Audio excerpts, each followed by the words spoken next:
Friends, mensuration chapter का हम part 3 video यह लाए हुए हैं। यहाँ पर देखिए आपको अच्छे से समझाएंगे। चतुर्भुज पार्ट 3 में हम आपको बता रहे हैं, क्वाड्रिलल इसे अंग्रेजी में कहते हैं। जैसा कि हम आपको बोले थे कि त्रिभुज का अलग से एक वीडियो बनेगा, चतुर्भुज का एक अलग से वीडियो बनेगा। अगर चतुर्भुज यह जो मेरा वीडियो है आप अच्छे से देख लेंगे तो एक एक चीज़ आपका अच्छे से क्लियर हो जाएगा। चतुर्भुज का इसमें फुल डिटेल्स जितना हो सकता है उतना आपको बताने का प्रयास करेंगे और यह दावा है मेरा कि आप अच्छे से समझ जाएंगे, कंफर्म है अगर वीडियो आप लास्ट तक देखेंगे तो। देखिए तो स्टार्ट करते हैं इस वीडियो को बिना विलंब किए। मेंसुरेशन चैप्टर में ही इसको ये भी आता है, मेंसुरेशन चैप्टर जो कि अभी हम आपको पढ़ा रहे हैं, पार्ट 3 मेरा वीडियो है। अब कितना पार्ट बन सकता है ये अभी हमें पता नहीं है। यहाँ पर देखिए चतुर्भुज अलग से एक चैप्टर बन सकता था, लेकिन हम इसे मेंसुरेशन चैप्टर में कवर कर रहे हैं। पार्ट 3 है, अच्छे से समझेंगे हम लोग। यहाँ पर देखिए सबसे पहले चतुर्भुज पढ़ रहे हैं तो चतुर्भुज क्या होता है, कितने प्रकार के होते हैं, ये सभी जानना आपके लिए जरूरी है। चतुर्भुज यहाँ पर देख रहे हैं, इसको क्वाड्रिलेटरल कहते हैं। यहाँ पर इसको जब आप तोड़ेंगे, चतुर्भुज जो लिखा हुआ है इस वर्ड को अगर आप तोड़ेंगे तो चतुर मतलब क्या हुआ, चार, और भुज मतलब भुजा। अर्थात कहने का अर्थ क्या हुआ कि चार भुजाओं से जिसमें चार भुजा हो, लेकिन चार भुजा ऐसा होना चाहिए जो घिरा हुआ हो। चार भुजाओं से घिरी हुई आकृति को चतुर्भुज कहते हैं, चाहे वह किसी भी आकार का हो। देखिए जैसे हम एग्जाम्पल के तौर पर आपको बता देना चाहते हैं कि मान लीजिए ये ऐसे है और ऐसे है, तो ये चतुर्भुज हो गया। अगर हम इसको ऐसे भी बना देंगे, बस चार भुजा होना चाहिए और बंद होना चाहिए वह, कि चतुर्भुज बने। अब चार भुजा आपके मन में आएगा कि चार भुजा ऐसे भी हो सकता है, इस प्रकार से कुछ ऐसे ऐसे ऐसे, इसमें भी तो चार भुजा है। एक यहाँ पर देखेंगे, एक भुजा, दो, तीन, चार, तो लेकिन ऐसा नहीं, बंद होना चाहिए। अर्थात आप समझ गए होंगे कि चार भुजाओं से घिरी हुई आकृति को चतुर्भुज कहते हैं। इतना आपके लिए क्लियर होगा। तो चतुर्भुज को आप समझ लेते हैं कि कितने प्रकार के होते हैं। इसका अंग्रेजी भी जानते रहिए, क्वाड्रिलेटरल अंग्रेजी में इसे कहते हैं। तो समझने का प्रयास कीजिए। यहाँ पर अच्छे से बेसिक तरीके से हम चतुर्भुज को पढ़ाएंगे कि नेक्स्ट वीडियो में पार्ट 4 हम लाएंगे जल्द ही, जिसमें त्रिभुज के बारे में अच्छे से सभी जानकारी देंगे। आपको यह वीडियो अवश्य पसंद आएगा अगर आप लास्ट तक देखते हैं तो चलिए इस वीडियो को स्टार्ट करते हैं। देखिए सबसे पहले चतुर्भुज को बता दिए कि क्या होता है। अब चतुर्भुज कितने प्रकार के होते हैं ये समझिए। चतुर्भुज कितने प्रकार के होते हैं, अब देखिए यहाँ पर लिखते हैं पहले हम चतुर्भुज। चतुर्भुज, ठीक है, यही लिखे हुए हैं, लिख लिख कर बता रहे हैं जिससे कि कोई आपके लिए डाउट ना रह जाए। चतुर्भुज देखिए, इसे हम दो भागों में बांट देते हैं, ठीक है। आप इसे प्रकार समझिए या आपको हेल्प होगा इस प्रकार से सीखने में, और अच्छे से, और क्वेश्चन कोई भी इसमें बनेगा तो आप अच्छे से बता ले जाएंगे। चतुर्भुज को हम दो भागों में बांटते हैं। एक देखिए होता है हमारा समानांतर चतुर्भुज हो गया, और एक हमारा हो गया चतुर्भुज समलंब चतुर्भुज। इतना तो आपको पता होगा, समानांतर चतुर्भुज और समलंब चतुर्भुज। चतुर्भुज मुख्य रूप से दो ही प्रकार के होते हैं। देखिए एक आपका समानांतर चतुर्भुज हो गया, एक समलंब चतुर्भुज हो गया। अब समानांतर चतुर्भुज, इसको आप तोड़िए पहले, क्या क्या इसमें है।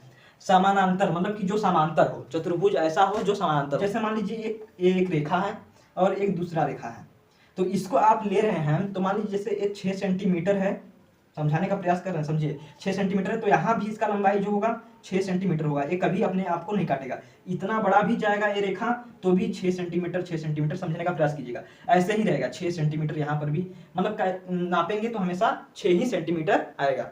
इतना क्लियर है आपके लिए।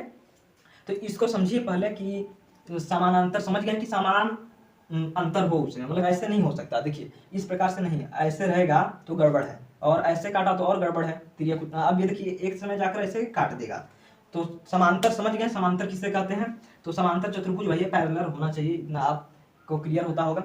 अब देखिए यहाँ पर शेप से समझ लीजिए किस प्रकार से है। समानांतर चतुर्भुज में देखिए इस प्रकार से, पहला आप ले सकते हैं इसे, हमारा क्या है, आयत है। क्या यह समांतर चतुर्भुज है, समानांतर चतुर्भुज है या नहीं है, ये समझिए पहले। ये भी है, कैसे है देखिए, ये मान लीजिए इसका 5 सेंटीमीटर अगर लंबाई हो, 5 सेंटीमीटर, तो देखिए सभी ओर से इक्वल है, ये कभी अपने आप को काटेगा नहीं। और इधर से भी देख लीजिए, आमने सामने दोनों ओर से देखना है। आप ऐसे देख लीजिए और ऐसे देख लीजिए, ये अपने आप को कभी नहीं काटेंगे, इसलिए समानांतर चतुर्भुज की कैटेगरी में आएगा। ये आप समझ गए। अब देखिए एक होता है, इसी में हम ले लेंगे, इसी में आमने सामने किसका जानते हैं आप, भुजाएं बराबर होती हैं। इसके बारे में थोड़ा हम बता देते हैं आपको, वैसे भी बताए हुए हैं, तो भी फिर से ये मान लीजिए आपका आयत है, इसमें समझिए पहले इसमें क्या क्या होता है। 4 भुजा है, इसमें देखिए लिख देते हैं 4 भुजा आपको दिखाई दे रहा है, इसमें 4 भुजा, और इसमें देखिए एक भुजा ए हो गया, ए हो गया, जिसमें से ए दोनों आपस में बराबर और ये दोनों आपस में बराबर होते हैं, इतना आपको पता है। और 4 भुजा इसमें होता है, और इसमें 4 कोण भी होते हैं। देखिए एक कोण है आपका 90 डिग्री के, सभी कोण यहाँ पर बनते हैं। तो यहाँ पर 4 कोण, और आपको यहाँ पर 4 शीर्ष दिखेंगे, समझ गए होंगे आप। 4 भुजा, 4 कोण और 4 शीर्ष। देखिए 1 2 3 4, तो इतना आपके लिए क्लियर होगा। और देखिए इसमें 2 विकर्ण होते हैं, आयत के बारे में बता रहे हैं, इसमें 2 विकर्ण होते हैं। और एक चीज ध्यान दीजिए, यहाँ पर भी ये 90 डिग्री का कोण बनाते हैं, ये जो है यहाँ पर 90 डिग्री, एकदम बेसिक से आपको बता रहे हैं, इतना आप समझ गए होंगे। और देखिए इन चतुर्भुज के चारों भुजाओं का योग जो होता है हमेशा 360 डिग्री होता है। चाहे कोई भी चतुर्भुज हो, उसका जो योग होगा 360 डिग्री होता है। याद कर लीजिए, चतुर्भुज के चारों कोणों का योग 360 डिग्री होता है। ऐसे ही त्रिभुज का बात करेंगे तो त्रिभुज के तीनों कोणों का योग 180 डिग्री होता है। तो आप समझ गए होंगे इतना। अब देखिए इसके बाद ये मेरा क्या हो गया, आयत हो गया। क्या हो गया, आयत। अब देखिए इसके बाद क्या आता है आपका वर्ग। वर्ग को समझ लीजिए, ये मेरा क्या है, वर्ग है। क्या सभी वर्ग को आयत बोल सकते हैं, कह सकते हैं? वर्ग को आयत कह सकते हैं, तो कह सकते हैं, क्योंकि आमने सामने की भुजाएं बराबर होती हैं। समझ रहे होंगे आप। वर्ग को आयत आप कह सकते हैं, लेकिन आयत को वर्ग नहीं कह सकते। क्यों नहीं कह सकते? क्योंकि ये जो है इसमें चारों भुजाएं बराबर हैं। चारों भुजाएं कैसे हैं, बराबर हैं। उसमें आमने सामने की भुजाओं का बात करता है कि बराबर होना चाहिए। तो ये देखिए ये भी बराबर है, आमने सामने का भुजा ये भी बराबर है। तो इतना आपको क्लियर होगा कि इसमें चारों भुजाएं बराबर होती हैं। और क्वेश्चन कभी कभी आता है कि क्या सभी वर्ग आयत हो सकते हैं, तो इसका राइट आंसर होगा हाँ हो सकते हैं। लेकिन सभी आयत वर्ग हो सकते हैं, कभी नहीं। कोई भी आयत वर्ग नहीं होता। तो ये समझ गए आप। और ये भी देखिए समांतर कैसे है, ये भी देखिए ये कभी अपने आप को नहीं काटेंगे। और इधर से भी देख लीजिए, ये भी कभी अपने आप को नहीं काटेंगे। तो इस प्रकार से आपको क्लियर होता होगा कि कभी नहीं काटेंगे, इसलिए समांतर चतुर्भुज के ये भी कैटेगरी में आएगा। और इसमें भी सेम आयत की तरह 90 डिग्री या एक कोण होते हैं इसका, ऐसे एक काटता है, दोनों विकर्ण भी बराबर होते हैं, और यहाँ पर 90 डिग्री का ही कोण बनता है अंदर। आप इतना क्लियर होगा। और भी इसमें क्या बताना है, वही चीज़ 4 शीर्ष 4 कोण, ये सभी इसमें भी होते हैं। अब देखिए इसके बाद आपका नंबर है समचतुर्भुज। आप नाम सुने होंगे, ऐसे होता है। इसको पहले हम इरेज कर देते हैं। यहाँ पर देखिए हम आपको बेसिक तरीके से इन सभी को बता रहे हैं। यहाँ पर देखिए इस प्रकार से आपका ऐसे, इसको पहले इरेज कर देते हैं अच्छे से।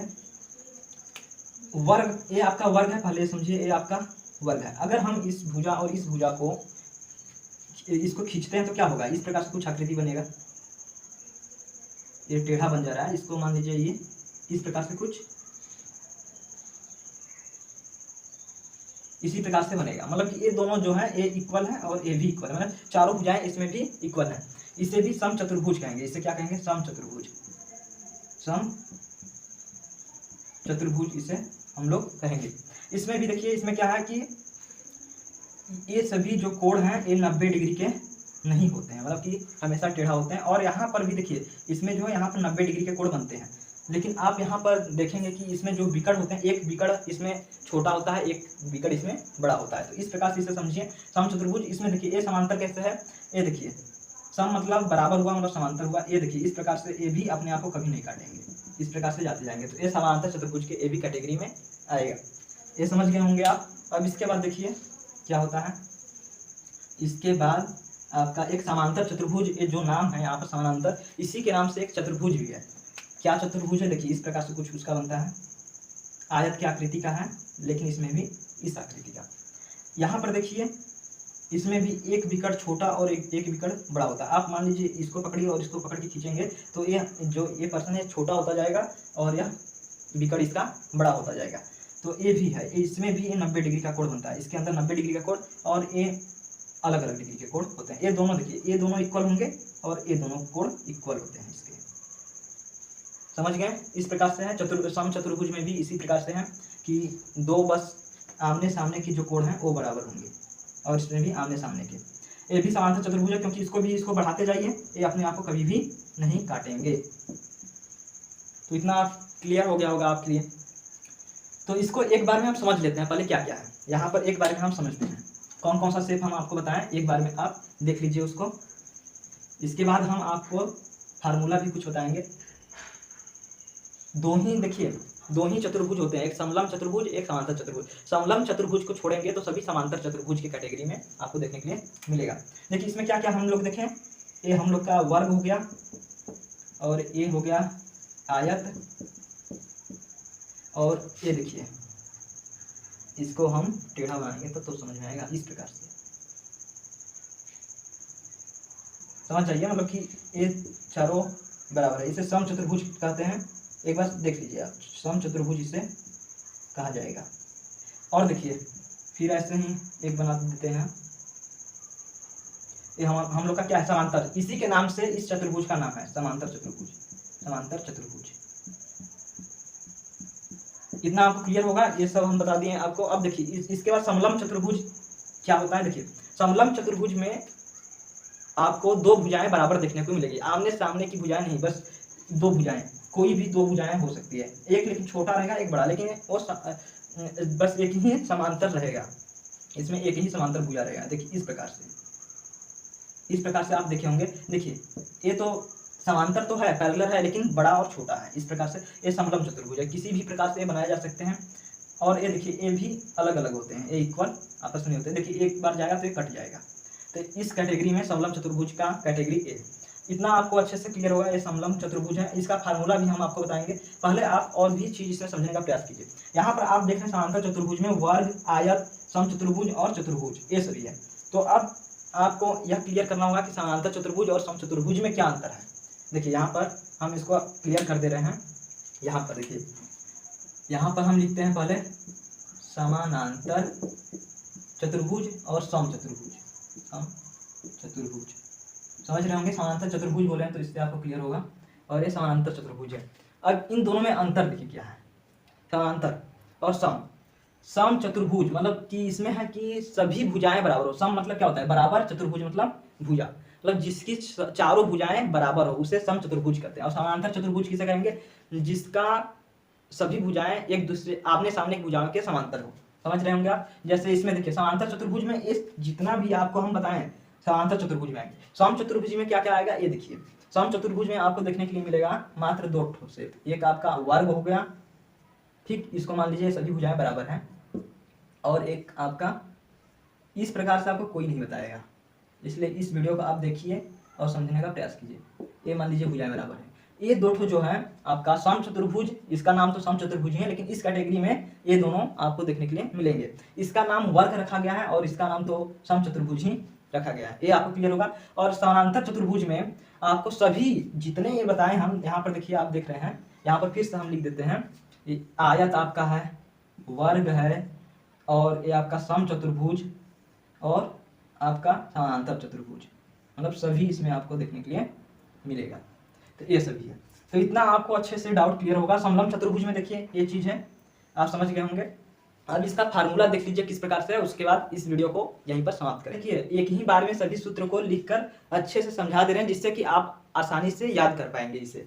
अगर वीडियो आप लास्ट तक देखे होंगे तभी ये समझ में आएगा, अन्यथा समझ में आने वाला नहीं है। यहाँ पर देखिए, आप यहाँ पर देख रहे हैं समांतर चतुर्भुज और एक समलम चतुर्भुज। समलम चतुर्भुज किसी भी प्रकार से बनाया जा सकता है, इसमें कोई डाउट नहीं है।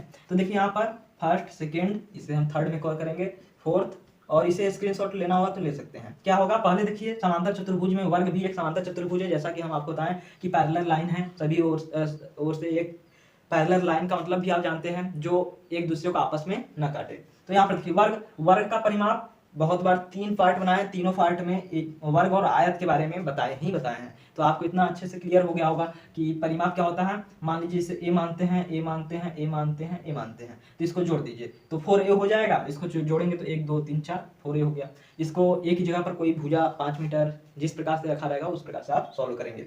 अब क्षेत्रफल देखिए यहाँ पर क्या होगा, ए स्क्वायर हो जाएगा इसका, इसमें से एक ए, इसमें से एक ए, समझ रहे हैं। अब दूसरा में देखिए, हम दूसरा में इसको बता दे रहे हैं, समचतुर्भुज इसी के रूप का है, बस इसको खींच दिया गया है कि यह इस आकृति का बन गया है, समझ रहे हैं। इसमें भी देखिए सभी चारों भुजाएं बराबर हैं, इसका भी सभी चारों भुजाएं बराबर होता है। ये सभी बताने की आवश्यकता नहीं है, ये बता चुके हैं आपको। अब देखिए इसमें क्या है, कि इसको भी ए मान लीजिए, इसको भी ए मान लीजिए, भुजा है सभी आप जानते हैं। तो ये क्या हो गया, परिमाप इसमें भी 4 है, क्योंकि जोड़ना ही रहता है। लंबाई पूछा जाता है तो 5 मीटर ए है, 6 मीटर ए है, इस प्रकार से रहेगा। उसमें 5 मीटर देगा तो वर्ग और समचतुर्भुज है तो बराबर ही सभी भुजा होगा, तो इसको जोड़ देंगे। तो इसको शॉर्टकट में 4a लिख सकते हैं, क्योंकि भुजा 4 है। 4a इसको कर सकते हैं, इसको गुणा कर सकते हैं इस प्रकार से। अब क्षेत्रफल देखिए इसमें क्या हो जाएगा, देखिए इसमें क्षेत्रफल 1/2 विकर्णों का गुणनफल, ये इसका क्षेत्रफल है। क्यों ऐसा है, देखिए क्योंकि इसे जब हम ऐसे करेंगे, इसको देखिए ऐसे ऐसे ऐसे ऐसे ऐसे, ऐसे जब मिलाएंगे तो आप देख रहे होंगे यहाँ पर कि पैरेलल ए भी लाइन है, तो यहाँ पर 90 डिग्री का कोण बनता होगा। तो आप जानते हैं समकोण त्रिभुज कुछ लग रहा है आपको इस प्रकार से, इसको इस प्रकार से इस एंगल को मिला दें। तो यहाँ पर इस समकोण त्रिभुज का क्षेत्रफल क्या होता है आपको पता होगा। समकोण त्रिभुज, अभी त्रिभुज के बारे में अच्छे से डिटेल्स देंगे। अगर मेरे चैनल को सब्सक्राइब किए रहेंगे तो वह सभी वीडियो आप आसानी से देख सकते हैं और सीख भी पाएंगे।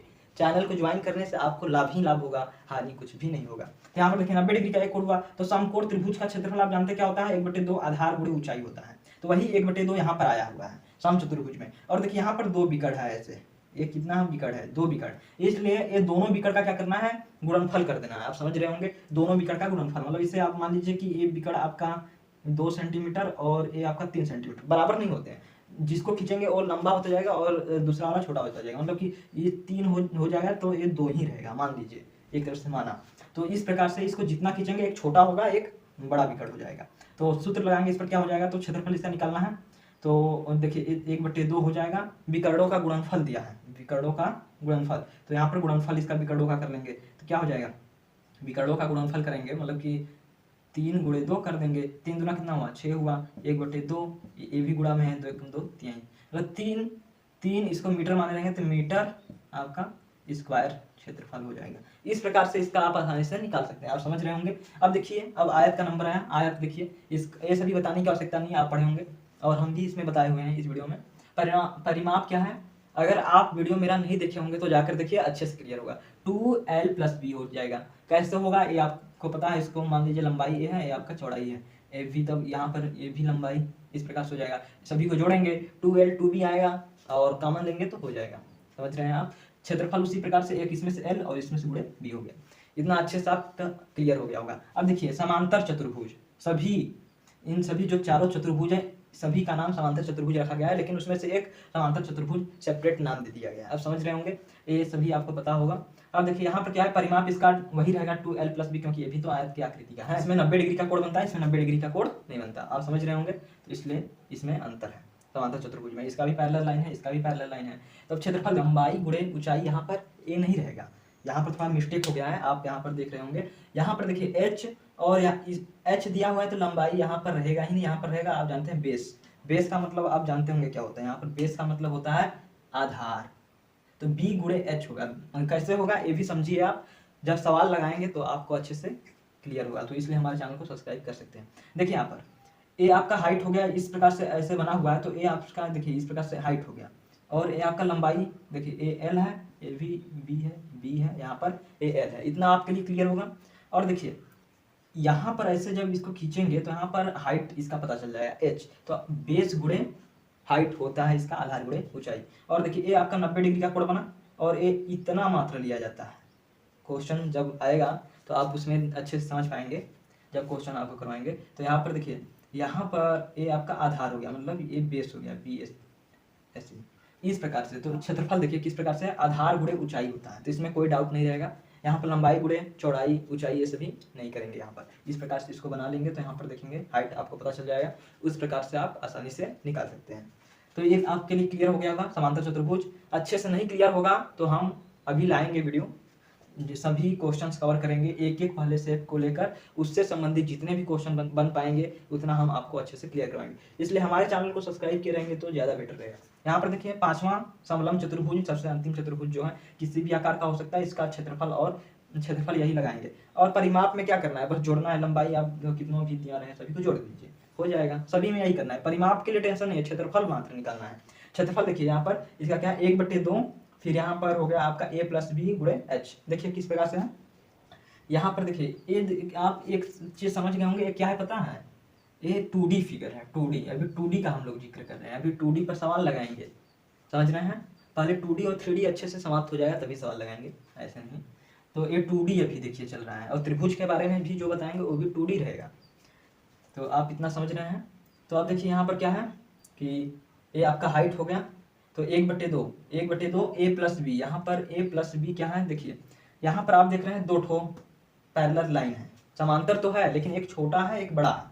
तो इसको मान लीजिए ए है, ए बी है, तो ए प्लस बी पहले करेंगे गुणे एच, फिर इस हाइट को निकाल लेंगे पहले, तभी जाके सॉल्व होगा। सवाल इस पर करवाएंगे तभी अच्छे से क्लियर होगा। यहाँ पर देखिए बराबर ए प्लस बी बटे 2 गुणे एच इसका हो जाएगा क्षेत्रफल। तो आप देख लीजिए और अपने से भी समझ सकते हैं, इससे स्क्रीनशॉट लेना होगा तो ले सकते हैं। आज के लिए यह वीडियो यहीं पर समाप्त होता है। इसके बाद हम आपको त्रिभुज के बारे में अच्छे से क्लियर करेंगे, फिर हम आपको कुछ क्वेश्चंस ये सभी लाएंगे। तो हमारे चैनल को सब्सक्राइब करे रहेंगे तो सभी चीज़ आपको देखने को मिल जाएगा और आप देख सकते हैं। फिर मिलते हैं ऐसे ही नेक्स्ट वीडियो में, बने रहिए हमारे साथ, देखते रहिए हमारे इन वीडियो को।